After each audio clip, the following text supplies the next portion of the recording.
Continuing with the recaps of Levy Rosman's participation in the New York City Round Robin Invitational GM Norm Tournament, I would like to have a look at round 3 game when Levy was playing with white color against the experienced Philippine Grandmaster Mark Paragua. So let's have a look at some of the key moments here. Before the tournament, obviously, we did a very extensive prep against all the opponents. We tried to understand the best possible choices against all of them. And against Mark, we noticed that he really likes to play e6, d5, the Queen's Gambit declined setup.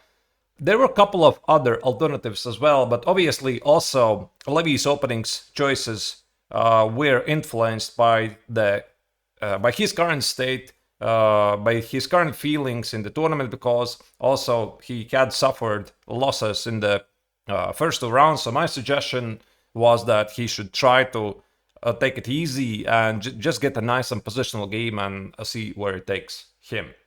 So Paragua played e6 here. This is one of the most popular ways to combat English opening. Levy played knight c3, d5, e3. This is essentially already what Levy played in the round 1 game against Jurabek Kamrakalov. So knight f6, knight f3. So far the game was repeat b6. So Kamrakalov in round 1 game, he did play bishop d6, and only then he did play b6. So here Paragua played b6 immediately. C takes on d5 was played by Levy. It's a good move, I like it. E takes on d5 and g3. Yeah, this is the typical setup, and Levy wants to put the bishop on g2. Short castle, play b3, bishop b2, and then decide what to do with the central pawn. Maybe play d3, maybe play d4, and see what happens.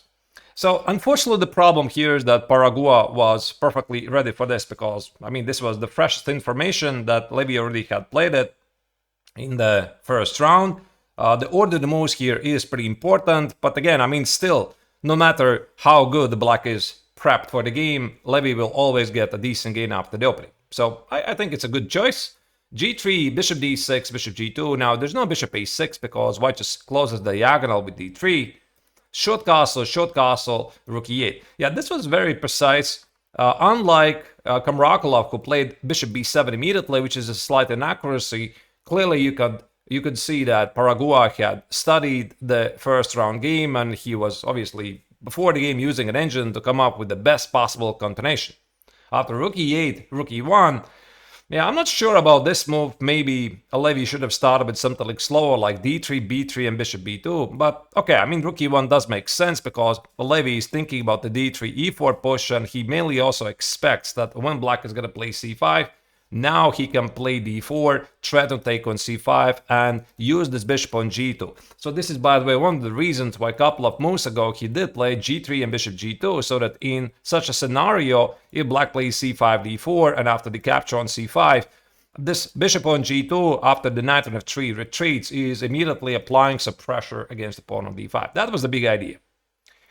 So here, knight e7 was played by Paragua. He was delaying the move bishop b7, b3. This is a small inaccuracy. I think d3 is more accurate with the idea that if now black plays knight c5 with the idea to play bishop a6 or bishop f5, here actually Levy can choose between a couple of good moves. e4 is the most straightforward, then take the center, threaten to play e5.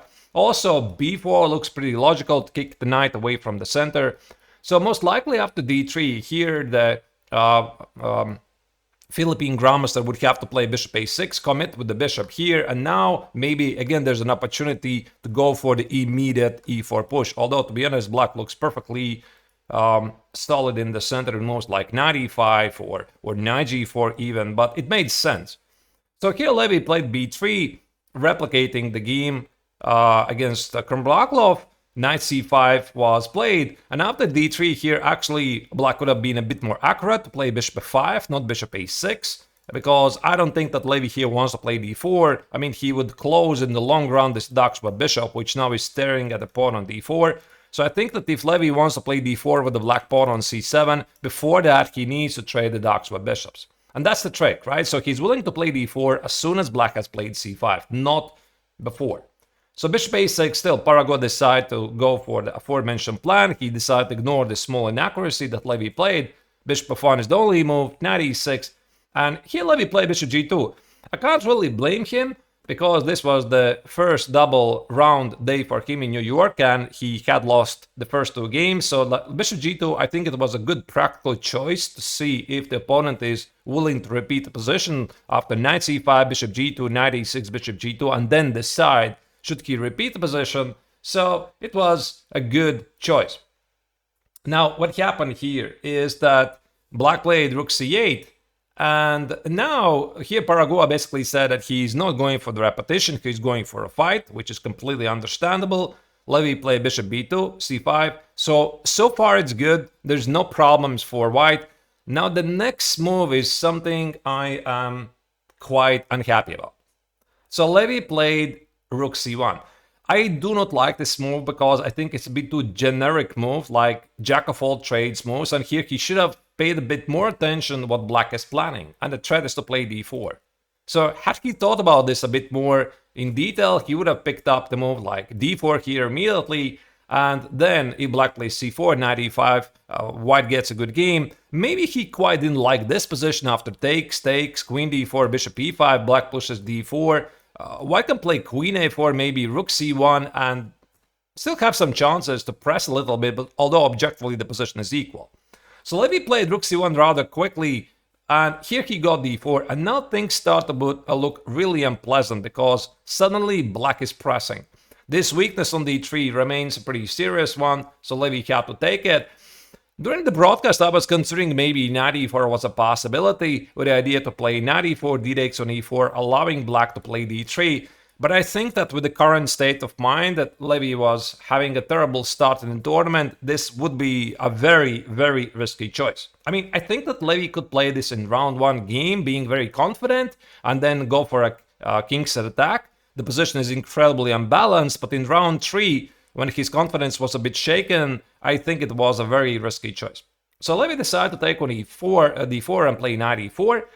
Knight e2 quite doesn't work because suddenly white has some problems after bishop b4. It's difficult to understand where to put the rook here. And now one of the key ideas obviously is at some point this rook c1, let's say knight c1 and bishop c3. It's a very unpleasant idea. And black also is threatening to play knight c5, hit the pawn on d3, and after knight e5 secure the bishop on c3. So not easy. Levy played knight e4, which is a good move. Now a couple of trades happened. Rook c8 was a pretty nice intermezzo move, so that after rook e4 there's some pressure against the pawn on d4. Here, so far, Paraguay was playing 100% accuracy, making no mistakes. Bishop b7 was a good practical move. This is a move, again, I don't like it. I don't really know why Levy didn't play rook e2. So the idea I thought was to play rook c2, bring the rook here. I think he didn't like this maneuver queen a8 that later happened in the game. So the point is after here something like knight h4, takes. He was probably afraid of some knight g5 ideas, but here I don't think it's so dangerous because let's say after knight g5 you could just, I don't know, take it. By the way, you just take the pawn on d4, this fork on f3 is not there because the queen protects it. So this rook e1 was, it's like another small inaccuracy. He ignored the bishop b4 threat, and now this suddenly creates white some problems. So now Levy played rook e2, suddenly black can play bishop c3. Here instead Paraguay played queen a8, applying some pressure here. Levy still okay, he played knight h4, takes.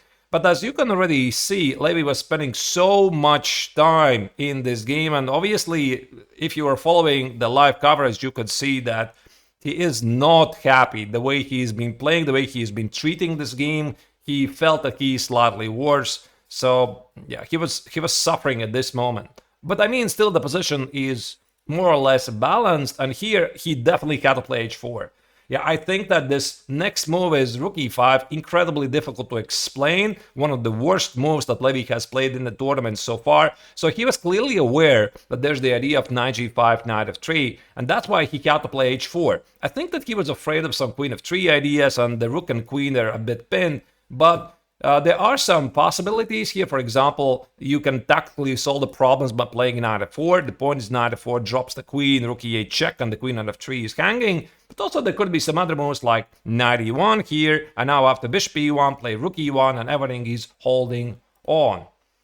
So instead, Levy played rook e5, and I think his idea was that he was anticipating bishop c3 to be bishop a3, play queen g4, play knight f4, and go for a counterattack. So it's a very sensible move in this regard, because I think he was paying attention to the bishop c3 threat too much, and now he simply either forgot or misevaluated what happens with the knight g5 idea. That's why Paragua played the perfect move, bishop d6, and suddenly Levy was in a big trouble. Now, after rook e2, this already is necessary, knight g5 is incoming, and I don't even have any good advice, because there's no knight e1 to guard f3 square, black just plays knight h3 and delivers a mate. So suddenly things started to look really bad, f4 or h4, all of these moves look pretty depressing. So Levy played h4, knight f3 check, king f1, and bishop b4. I like this move even though the engine doesn't really support it. Technically, the engine likes to keep the bishop on d6 and guard f4 square, and also play something like h6, g5, or queen d5, go for domination. For example, there was this idea of queen d5, queen f5, queen h3, and try to checkmate white with queen h1. So white would definitely play rook c2 to open up the queen, attacking knight on f3, and never allow the black to land on h3. But yeah, bishop e4 is a small inaccuracy, because it takes away the control of the f4 square, but you could also understand why Paragua did this. He was stopping knight e1, the potential trade of the knight, and also thinking about bishop c3 idea and possible knight e2 checks in some lines. So it looks pretty human.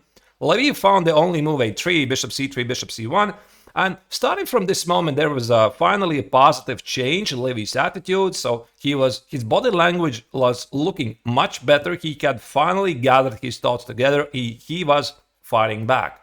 So black played h6, Levy played e4. Obviously, the knight on f3 is annoying. He has to get rid of it. f5. So Levy saw all of this. He simply broke the 5 to play rook e7 here. Still, white is not out of the woods. King f8 was a very precise move. I mean, so far, Paragua was basically playing 100% chess so far, and Levy is just having a much worse position. And here, I don't know, Levy had a possibility to sacrifice an exchange on a7, rook a7, queen a7, and queen f3. But I'll tell you honestly, I'm not sure if this is something I would do myself, because the position still looks pretty bleak. And when you're considering moves like this, you're just not sure if this is going to be the way how to save the game. It's the active way to continue, but maybe actually rook a7, queen f3 would be the losing idea. So instead, Levy decided to play rook e6. Now black played king f7, and now, according to the engine says rook d6 is a move, but to be honest, it just looks so scary. Black plays rook e8, and I don't believe it. There's a single grumps in the world who would go for this position. I mean, engine says that b4, queen b3, and white is not losing this, but I find it very hard to believe, because all of white's pieces are so discoordinated, and black is like perfectly positioned to make a move. So instead, Levy played knight f4, which is a mistake, but it's a very human move. And during the live broadcast, I was speculating if Paragua is going to play g5 or not. It was a very risky move from afar, because Levy's idea was pretty obvious. He's going to play queen e2 and try to go for a counter attack. So Paragua did play g5 after some thought, queen e2. It's tough to say. Engine really likes to include h takes on g5, h takes on g5, and queen e2. And there are some crazy computer lines, so Levy wants to play either rook e7, rook f6, sacrifice the rook and play queen e6 and go for the mate with the queen and the knight. Black will play bishop b4, protecting the e7 square and hitting the bishop on c1. And there were some crazy lines like rook f6, king f6, queen e6 here. What was it? Knight h5, king f8, and now queen f5. And because of this pawn on h6 and pawn on h4 not standing, there's bishop g5, for example. I think it was king e7, bishop g5 takes, and engine says black house somehow is winning this, even though the bishop on b4 is under attack. If you ask me, this is simply not human, so you need to be Magnus Carlsen to calculate all of this. And Levy played the human move queen e2. So he's threatening to go here.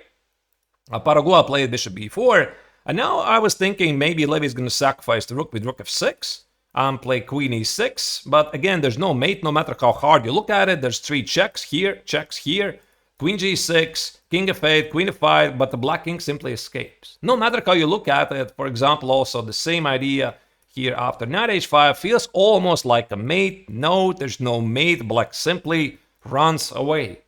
And everything for white is just starting to fall apart. So what happened here, that Levy did play bishop b2 in the end, protecting simply the bishop on c1. I did not see this move during the broadcast. G takes on d4 happened. This is necessary. A takes on b4. And now the critical moment of the game.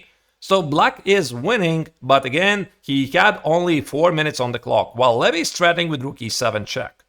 So here we were considering like knight h4, knight g5 moves. Actually, I think knight g5 is a very human move, because just in case black brings the knight closer to the king, hits the rook at e6, and also threatens with queen h1 check. And now, I'm not really sure if Levy would ever pick up this move, queen h5, king e6, and h takes on g5. The game still continues, and maybe white can save this, but this queen h5 check is a very illogical move, so I'm pretty sure Levy would have played something like rook e7 check, king f8, and now there's no easy way to deal with this check on h1. He would have to play something like f3, queen f3, knight f3, and somehow white is holding on, but objectively this is a losing position. I don't know if he would have found queen h5, very hard to say, but luckily it didn't happen. Also, there was the move knight takes on h4, which according to an engine is even stronger, and yeah, again, you see a lot of ghosts here, like you see rook e7 check, you see rook f6 and bishop d4, and when you're low on time from the black's perspective, it's quite difficult to calculate all of this precisely.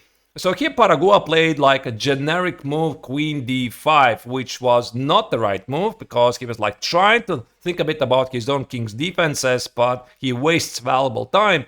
And now Levy had to pick up the move rook takes on h6, which I think is a pretty obvious move, because white is threatening rook h7 and queen e7 check. So he was thinking about the idea, but he didn't take the pawn on h6. Now black cannot play rook e8, there's rook h7 check, and there's always rook h8. Now after rook takes on h6, the game already would have been a draw. King g7, rook e6, this is a threat, king f7, rook h6 with the repetition, and also black can repeat the position so many times in many scenarios, knight f3, knight h2, knight f3, leading to a draw. So this would have been the perfect outcome. Instead, Levy made a human mistake. He played rook e7 check, king f6, and now he played rook h7. So the difference here is that this pawn now is still alive. Black again is winning. So here black played the correct move, knight e5, opening up the queen h1 check. Levy's only move is king g1. Rook e8 is correct move. All of this was played basically by seconds by the Philippine grandmaster. Rook h6, and now Paragua made a mistake. But again, I think it's very unlikely that there's a good grandmaster in the world who would easily play king e7 and at times scramble down a pawn, walking under a pin. Clearly, g takes on e4 seems to be a problem, but specifically here, black wins with rook g8 and checkmate to happen. So king e7, black still needs to play king e8 and then play something like knight f3 check. So, for example, queen h5 looks very human move with the idea to play after king d8, rook h8. For example, this is a very funny line, knight f3, king f1, and black cannot checkmate on e1 because this rook on h8 is spinning the rook on e8. So I find it very hard to believe that somebody will play this with an increment. And yeah, the engine here says that knight f7 is the correct move, hitting the rook here, and after rook h7, now play king d8, leave the knight under attack because there's a checkmate threat, and actually there is no defense. Yeah, so for example, after king h2, now you play rook e1, the knight is guarding the black king against any checks, and this is the inevitable mate. Well, good luck fighting this. So Paragua was a human being confirmed. He played king g7, and now Levy found the only resource with rook h7 check. And now maybe Paragua missed from afar that after king g8, rook h8, white still plays queen h5, gives a check, and collects the rook on e8. With only seconds on the clock, Paragua decided not to go here. I'm not sure he even saw this idea. Maybe he saw it, but he decided to take on h7, allowing Levy to take on e8. And now, after knight takes on d3, Levy simply delivered a perpetual check. So this is how the game continued. King e8, king g8. So black cannot continue to play for the win. The bishop on b2 for white is disconnected, because if black plays something like queen h6, now there's queen f6 and bishop d4. Black actually could lose the game. So instead, maybe black could play here something like king g6. And now the key resource is h5 check. So after h5 check, king h5, again, black could lose. Queen h7, queen g7, and bishop d4, bishop f6, and suddenly it's white who is winning. So after h5, king h6, queen f6, and followed by bishop d4. Okay, engine says this is some kind of draw, but to be honest, I already would be playing this for the victory with the white color. So the game was agreed to a draw, and I think it was a very, very important game for Levy to finally stop the bleeding, and I think he's showing some very good qualities of not collapsing in very difficult positions. This is a major improvement how Levy was playing before, and we'll see how the game is gonna, how the tournament is gonna continue for Levy, because he still has more games. This was only round 3, 6 more games in the New York round robin tournament for the GM norm. He can no longer get the GM norm, because for that you would have to have 7 points out of 9. Now, even if he wins all the games, he only gets 6.5 points out of 9. But again, it's not only all about the norms, it's also about the important rating points, and maybe possibly the most important thing of them all is the confidence. So this draw was very important to regain some of the shattered confidence for Levy. The tournament is really rough, but these are very hard lessons, and we're going to work on the flaws after the New York tournament. That's it for this recap. By the way, make sure to come back live today after something like 4 hours. The action starts at 6 p.m. Central European Summer Time and 12 p.m. Eastern Standard Time. I'll be doing the coverage on Levy's Twitch and YouTube channels. Make sure to check it out. And also, of course, if you like this video, please press a like, give a follow to the channel so that you get updates of all of my videos of Levy's adventures on his road to the Grandmaster title. Thank you for watching.